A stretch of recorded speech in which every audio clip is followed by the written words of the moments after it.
Arthur Morgan's morality was never Dutch's. It came from Hosea. In the Vanderlink gang, the man who talks about morality the most is Dutch.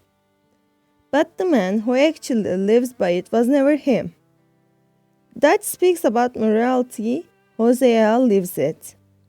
At first glance, this difference might seem subtle, but when we look into the core of Red Dead Redemption 2, everything about who Arthur Morgan is and who he is trying to become emerges from this exact contrast.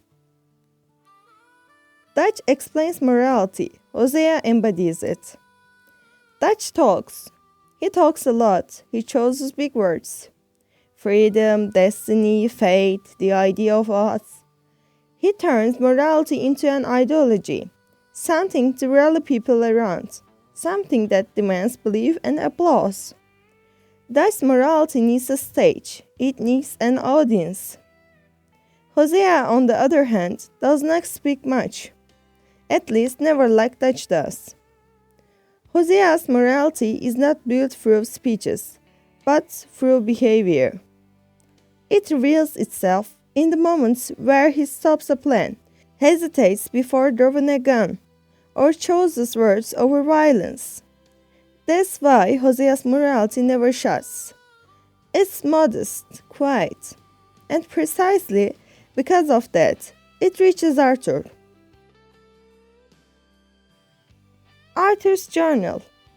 Whose voice is this?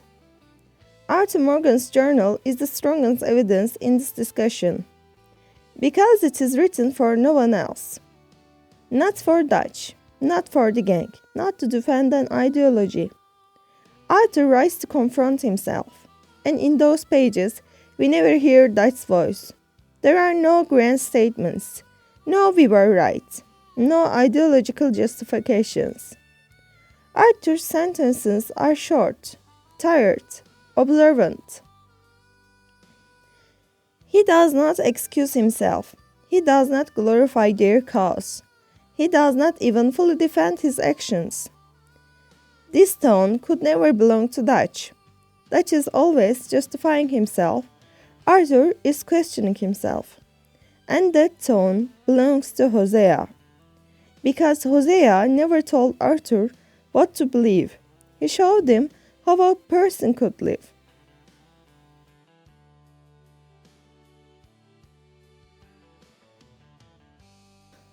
Woman, decoration or subject. Arthur's approach to women could never have been learned from Dutch. For Dutch, women are often part of narrative, elements around his story. Dutch remains at the center. Everyone else exists to support the myth.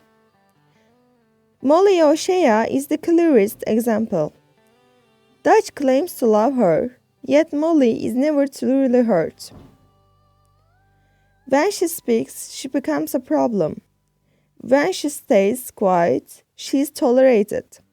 She is not a partner. She is an extension of Dutch's self-image. Hosea's story is entirely different. Hosea fell in love with a woman named Bessie and married her.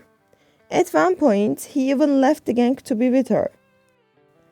For Hosea, the gang was never an absolute center of life. This tells us something important.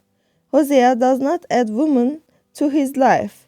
He tries to share his life with her.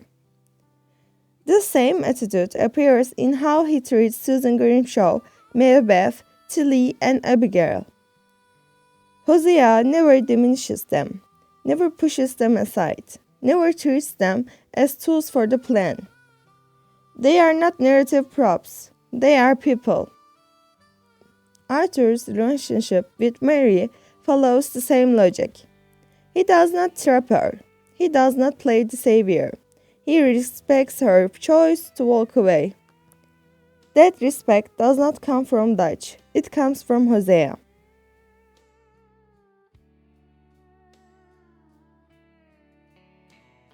The Bear Hunt. Masculinity without performance. Hosea's morality becomes unmistakably clear during the bear hunt mission. This is not a display of strength. It is not a performance of masculinity. Hosea does not provoke Arthur. He does not test him. He never says, "Let's see how brave you are." Instead, he is cautious. He warns Arthur. The bear is not a challenge to be conquered, but a threat to be respected. The message of this scene is simple. Masculinity is not losing control. Masculinity is knowing when to stop.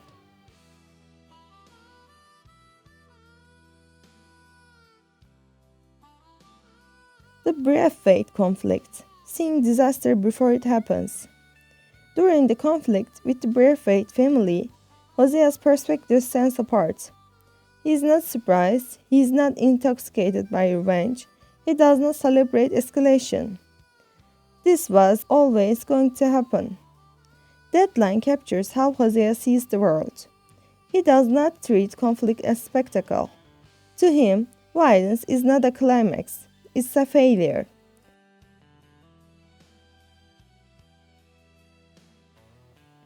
Listening as action.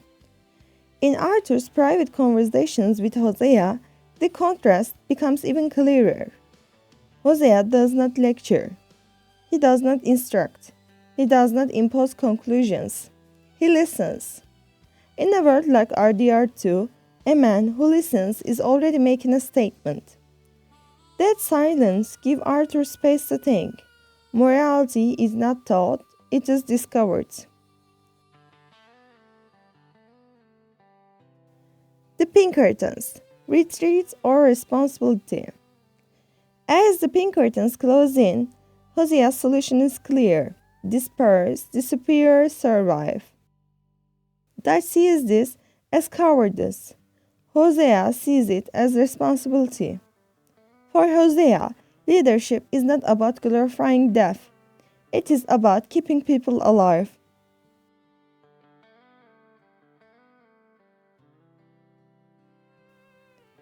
After Hosea's death. After Hosea dies, the balance within the gang collapses. Dutch grows louder, orders multiply, ideology hardens, but Arthur no longer listens. Because Arthur's morality is not a list of instructions. It's a perspective shaped by Hosea.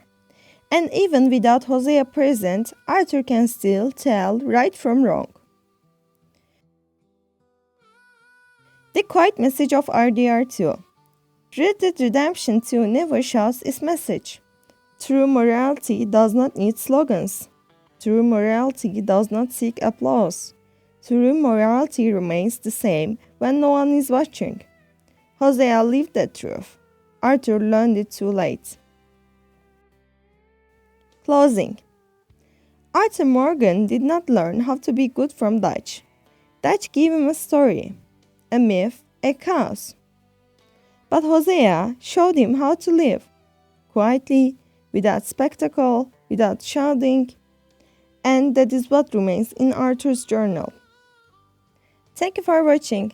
If you enjoyed this breakdown, feel free to like, subscribe, and share your thoughts in the comments. I'd love to hear how you read Hosea's influence on Arthur.